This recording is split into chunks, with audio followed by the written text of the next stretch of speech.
Hey everybody, today on the BKD, we're going to be talking about attaching stories to games. And we have the content kitty. Oh my gosh, he is not content. I actually managed to make the camera the same colors as fur and the background all at the same time. We're going to talk about like the necessity of story in games. I'll go through a bit of my story as well, and then we'll take a bit out of the imagination realm and attach that to real life if we can. So I just wanted to let you know about my first, as early as I can remember, my first recollection as far as like being invested into a game and a story was Final Fantasy IV. Actually, I'm getting better with this, so please bear with me. So in Final Fantasy IV, it was Final Fantasy One technically as far as chronologically goes, but not really. Final Fantasy IV. So let me set this up. We had a Super Nintendo. My mom's a single mom. She rented a game. She went to Blockbuster. Blockbusters were a thing. And you could rent games there, and you had to go there and rent them with your actual hands instead of clicking 3 times. And the guy recommended Final Fantasy IV because I guess she told him our ages, and so she brought it back because she was just, I guess, surprising us, trying to keep us busy for the night so she can get some sleep, working 2 jobs as single moms do.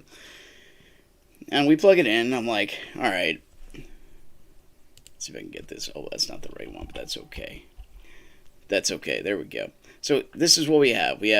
I power it up. You have Kane and Cecil. It's a tiny bit of a story. Takes a while to get going. I started a new game, and here I am doing 100 damage. My buddy Kane jumps up and down, and there's magic and stuff in it. It's kind of dismal. But then what I did, because it was a Blockbuster game and you could rent these things, is all these saves from the previous renters were on there. So what I did was I accessed a save that had like 30 hours into it, and it just like blew my mind because you could see there Cecil's name stays the same, but he has now thousands of hit points. He's a paladin. He does like his health worth of damage to the enemy. And I have like a ninja. They're all dead here in this picture.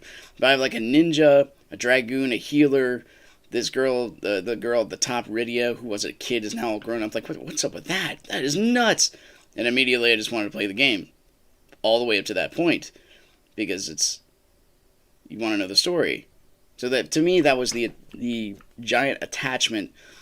I'm just looking at this and like, why does Edge have 790 hit points? And everyone else is so much better. But anyway, that's what really got me. As far as story goes, I also backpacked to like Final Fantasy 1. That game taught me patience because you had to grind in Final Fantasy 1 to continue. And I remember my brother once, he had... There's only one save file, and he deleted my save file, and he hid under the bed for when I got home because he was so scared I was going to beat him up. And I'm 3 years older than him, and I guess, the age of 10 and 7, that's how guys deal with things. We use physical violence even at that age. But I'm like, that's okay. And I don't even know why I said this. It was out of character for me at the time. Like, I did it before, I could do it again. And that, I'm like, but it was hard, and you have to exercise patience when grinding, which is so frustrating. I also was reading like Lone Wolf, which are choose your own adventure type games, but that you also have like a stat scene where you have like hit points and you fight monsters in the game as you choose your adventure. So that was kind of neat. So theory crafting and lore.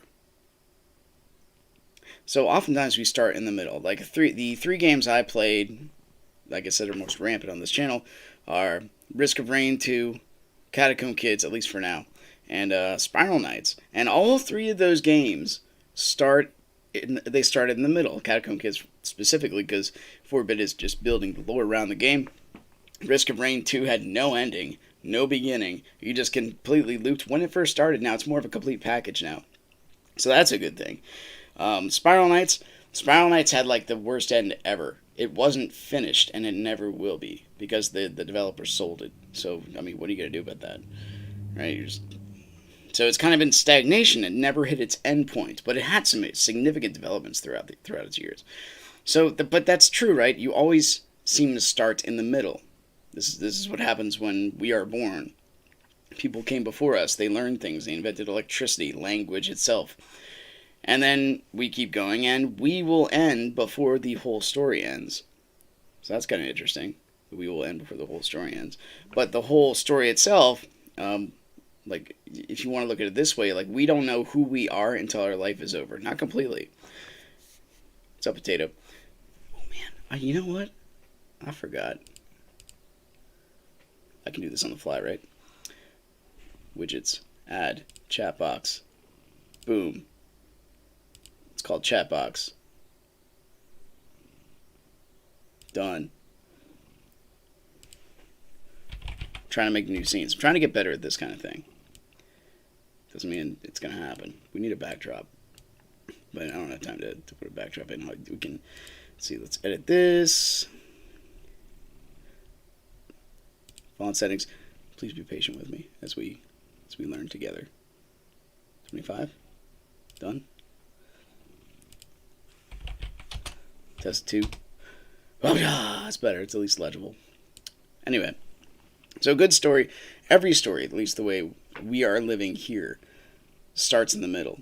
So it kind of makes sense when you start with the game mechanic, because we all learn how to like walk and talk and eat food and operate in society. And then after we learn the basic mechanics of the game, which is life, we kind of develop a story, and then you can research nostalgia, like where you came from. You can look at where you might be going or see potential futures, that kind of thing. One of the games that's really good at this is Dungeons and Dragons. Like, if you ever jumped into that imagination hole. I actually made my own game called Tria, because I couldn't afford the D&D books. So I made my own. And a good DM, dungeon master, or storyteller will go way beyond just one campaign. You'll always write like long haul story building, or at least you should want to. Like, sometimes you just don't have time for that stuff. You want to run a campaign or whatever. I can understand that. There's always exceptions. And the other thing I did in Tria, like, I didn't give experience for monsters. I gave experience so you can improve your character. There's no level up system either. I understand how that can make things a little simpler. You level up, you get this. Or you can customize your character and spend 30 minutes into it. I like the customizable character thing. So in my game, I give experience for player interaction, player to player. Being influential in the storyline. They all have a sight goal. Like, one's like, have great luck, or use magic to influence the game, or steal something. So you hit your sight goal. Players acted as their characters. Players acted as their alignment. And if they didn't act according to how they made their character, then I can make either their character change if it's over the long haul, or they just don't get experience. It's because they should be them, right? I think that makes sense. So that's a example of like a game you focus in on the small bits, like the intrigue, the traps, the design, the overcoming obstacles, and then you unfocus, or you pan out into a bigger story that's as big as the world. So how does this merge into reality? We already went over that, we all start in the middle as we are alive. We all build our civilizations over the corpses of our fathers. You can put it that way, because no one was alive at the very beginning. But what our parents have done, the previous generations have done, they've built up our societies. And that's very like old Mesopotamian theology. Some of the oldest stories we have. One could say stories have lost a bit of significance via the internet of life, or the ease of life. So usually stories come along with doing hard things, or overcoming real obstacles, like another person, or literally the elements outside. So you have a story that goes along with that, right? This is what I did to get there. And that's like a scar on yourself. Like, under this beard here, I got a scar. And to quote Olga from The Dark Crystal, minds forget, but scars remember. So an experience that has scarred you or etched you, because that's etched onto you, which is what pain does, you'll never forget that. It was yours. But scars are very personal. It's hard to convey a scar to another person unless you literally cut them with it, which is, don't do that. That would not teach them the right lesson, not give them an authentic scar, right? It'd be an authentic way to put information out there. It's like a father that would beat his kid for doing something wrong without telling him what's wrong. That's wrong with it. You should have reason behind things that happen. And it's up to the older generation to convey that to the younger. So even our phones are designed for this. You get little dopamine rushes, per little clicks and stuff like that. And a lot of people A lot of game companies are designing their games with psychologists just to make them more addicting. Because you want the immediate attention. Something that'll focus your attention right away and grabs at you and pulls at you. Something that prevents you from standing back. And that's what the immediacy of pain kind of does, I think. Like, so you get stabbed, obviously you're thinking about where you got stabbed, or you get pinched, or my cat scratches my leg, which he loves to do all the time. You're thinking about that one spot. You're not thinking about the story. The story comes when you have time to think about it. I keep a journal, so I'd strongly recommend that everybody else does. The story comes when you have time to sit and ponder, and this is where your training for a worldview comes in, where you should have 4 basic, and if you don't, this is worth thinking about. You have 4 basic points that you should have for a worldview. Origin, meaning, morality, and destiny. And I think I mentioned that before, but it still bears repeating. Where did you come from? Why are you here? What determines right and wrong? And where are you going? I think that makes sense. So we're also addicts of like efficiency, and we're also addicts of what's the word I'm looking for? Efficiency. Yeah, I just said that twice. What's the word I'm looking for? Sense of urgency. That's it. Not efficiency twice. Money. Things get you money, therefore do them. Well, is life all about money? Because money can buy you immediate happiness, but maybe not joy in the long term, not something you can really stand on. Money corrodes to dust like everything else. Doing something significant requires intentionality, time, hard work, and pain. So what is pain? Well, pain is something that happens when things change. It's violation of structure or threat of violation of structure, because we can think about the worst case scenarios. I mean, this prevents you from doing something you've never done before. Like, this is a road. I have not been across this particular road, but I know if I cross it blindly without walking out there, I'll get hit by a car. Something like that. So that's potential pain, potential violation of structure, which would be your body. This is where you can also get into, this is my best definition that I could find. So we're also going to get into like either a loss of limb, somebody betrays you, like they cheat on you in a relationship. That hurts. That's a violation of the structure of your life. And the religion of comfort rejects story. So there's no, like, what is the actual story of you getting home from work or from school, sitting down watching videos like this? Like, where's the climax in that? No, that's like level comfort. That's where you want to be, right? You want to have a safe environment where you can relax or play, one or the other. Because we all need downtime. The Sabbath was made for man, that kind of thing. But if that's only your goal, that's completely self-centered. And if you ever read or at least jumped into, if you ever had a chance to read the Satanic Bible, it's like 90% all about you. So that's why the culture that's going on right now, the cancel culture and the culture of emotion, or however you want to call it, somebody being insulted, therefore they feel like they have to do violence against somebody else. That's the culture of the immediate. That's a religion of emotion. That's a religion of the self. It's all about how I feel. There's no language for what did you mean about that, which involves communication. It's all about what did I perceive you telling me. Like, how am I supposed to know how you're going to take something? It's very Christ-like. You try to find that you relate yourself to another person, and you use communication, literally words. So the goal should always be here. It's like, this is what I use when I do like apologetics, when I talk to people about faith. I talk to them, but I don't talk at them. Truth is here. And so if they say something to me and I'm confused about it, I try to say it back to them stronger than how they said it to me. If it's like a controversial issue, that kind of thing. So how do we attach story to games? Well, we kind of got at this a little bit. You play a hard game, and you aim to beat it with all your might and your will. And the game might even be so hard that it kills you.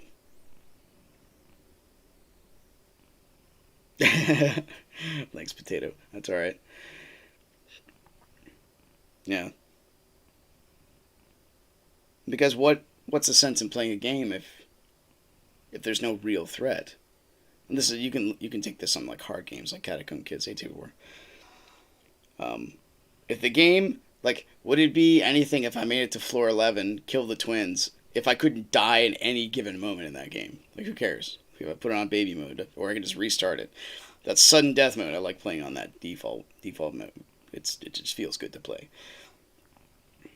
So there's something about playing it. This is why, people that save kids out of burning buildings, literally firemen, policemen, putting themselves in the line of fire, that is legitimate tough work. Going out overseas and to the army or whatnot, that's a tough game because you might literally die. So but there's a story in that, because that is the potential. That's the ultimate potential. But you're playing the game with that potential, and you avoid that. You overcome that. It's like overcoming chaos itself, the bad side of chaos. So I think that's. But what happens if you don't play a hard game in life? Those who play no games with zero risk, like real legitimate risk, they end up being like some of the most bitter people that I've ever met. Like, they complain, their start of conversation, and you probably know people like this, is always in the negative. And instead of aiming towards something, it's always against something else. And it's interesting trying to point people that are negative, narcissistic, religion of the self, towards something at least higher than themselves. Obviously, I try to get to Christ eventually, but even beyond that, just try to get them outside themselves. Think about something beyond where they are in the current structure. Older people seem to have great stories as they played hard games. Well, it depends on the older person. Some of the people, like, at least the great thinkers that are around me, they're all in like their 70s, 80s. They have sharp minds, dude. Don't look at our president as being an example of a person that age. I mean, that's kind of rough, because I know people in their 80s that are super sharp, that can outthink me. Maybe not in the short term, because, brains are fresh, and I can probably take a little bit more caffeine than the average person, just because I'm kind of tolerant to it, and I'm half the age of 80. But the wisdom, like, they say fewer words with more meaning, especially if you think about them. So that's how you attach yourself to a game, your story to a game. You play a hard game, do hard things, and it will etch itself upon you. And obviously I advocate for martial arts, because that's like working out with a purpose. You're moving towards something. And if you ever get in a fight, well, you can use your skills and overcome it and have a greater chance of overcoming it, which is awesome. Why did I write that? I know why. It says, seek out games worthy of your privilege. So, I think Jon Stewart said something about his white privilege. I just saw a little blip, because I'm a member of the Daily Wire, about him talking about his white guilt, or whatever it is. It doesn't matter. Every single person on this planet is privileged for breathing, as far as I'm concerned.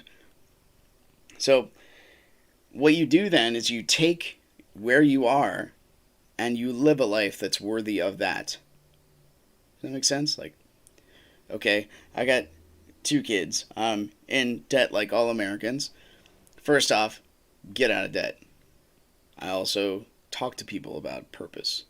That's risking offense. I already have 3 people at work that, like, don't even make eye contact with me, because they don't really. I honestly don't know. One person's extremely judgmental. The other person won't acknowledge. I say hi. They look at the ground.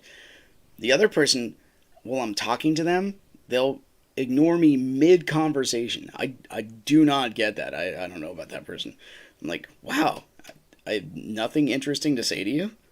And that's, again, all this stuff is religion of the self. We are social creatures. We're meant to talk to each other.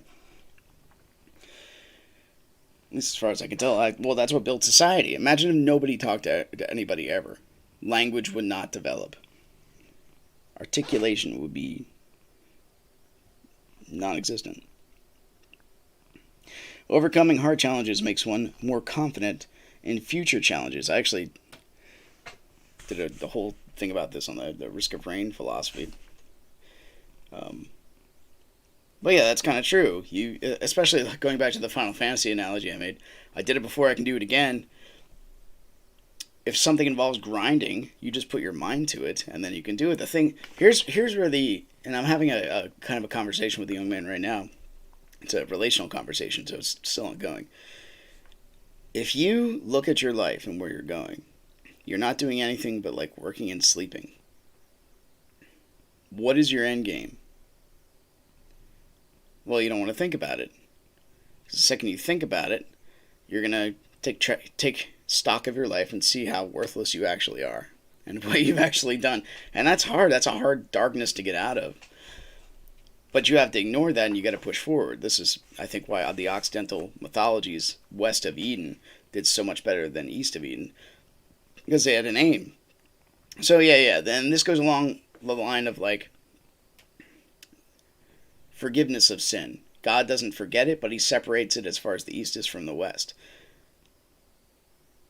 So this is like, you know that's part of your character, but you're living this way stronger than the detriments of your past. Something like that. So as you aim that direction and you continue to go, and this is a fine line between confidence and overconfidence, the more you the better you do, the more certain you are you can do well using that kind of framework. I think it's something like that. So Catacomb Kids took me forever to get good at. I look at Vagante or Vagante or whatever how you want to say it, and I'm like, I can get good at that too, but I think I'm going to stick with one. Risk of Rain. Man, I was so terrible. Now I can get to floor 4 at least consistently with a new character.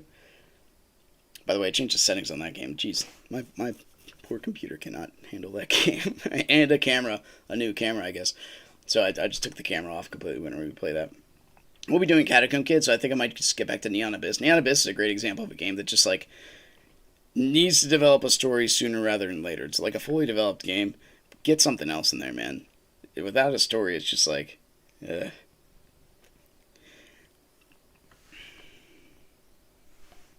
why would we want to? This is I guess this is an argument of like, why would you want to play a hard game as opposed to an easy game? Well, you could choose to be bitter your entire life, or you can choose purpose. But this goes along with like the flood and Noah. Sort of like that though. There's a flood story in every single culture, but specifically in the Bible for Noah, you know a flood is coming. So what are you doing to prepare for it? So it's something like, you know, everybody knows they're mortal. Thanks for directing me to the Discord, by the way. Appreciate it. Like, everybody knows they're mortal, and they will have a stopping point at some point. So what are you doing to live in spite of that? Even though you know that's going to happen, and you have an end point, what significant games are you playing in the interim? Because you can ignore them and play 0 games and be bitter about all your life, and you could spread like the end of death throughout your entire life and just put toxicness into every single person around you. That does nobody any good, doesn't make the future generations of conscious humans any better. If anything, it does worse. And that's a very short-term way of looking at things instead of the long term. I'm not on the Discord, potato. I'm just here. Okay. So do you live despite the end game of death, or do you live through it? And this is again, I'm going to appeal to following Christ. I met a guy today who was wearing a cross. I'm like, do you follow Christ? And the second question is, do you go to church? Not both of those are the same thing. And the second one often trumps the first. Like, you might not follow Christ, at least listening to anything he has to say, or anybody, like you follow Buddha, follow whatever. You can say, I am this, and then if you don't do anything involved with the teacher's teachings of the philosophy, well, are you really that? Is Joe Biden a Catholic, even though he's for abortion? Well, that doesn't make sense, as far as I can tell. So the guy that I believe points that way is obviously Christ. And maybe for more of these, we can talk about I would say divinity, because as far as philosophy goes, especially during that time period, nobody thought like him. So even if you take the divinity out of it, the revolutionary ideas that Christ had during his time were just, you had to have seen thousands of years down the road to say what he said, and said, this is what's going to work. This is what is not going to work. But it's just kind of like, these days, following Christ is like so cliche. Like, it didn't work before. I guess it's not going to work now. Oh, yeah? Well, it's the foundation of our Constitution. It might be worth looking into. Our Constitution's worth reading. The Federalist Papers? Oh my gosh. Letters. I read the book Nefarious. Now it has me all confused in that. Those are worth reading. Bill of Rights, worth reading. If you don't have a good live example for yourself as far as how to play hard games and why you should, just read history. Read what people actually fought about. And start somewhere, man. Local history. I don't know, European history. As far back as you could possibly go. Mod. I did mess with the widgets and darn it, the GIFs. So I mean, practice those. I'm gonna take a short break here for you guys watching on Twitch, and we'll do some Catacook Kids for the rest of you guys. Thanks for watching. Guys, enjoyed it. Click the like button, subscribe to see more in the future. I'll see you next time. I'll be back in like 5 minutes for you guys. Take care.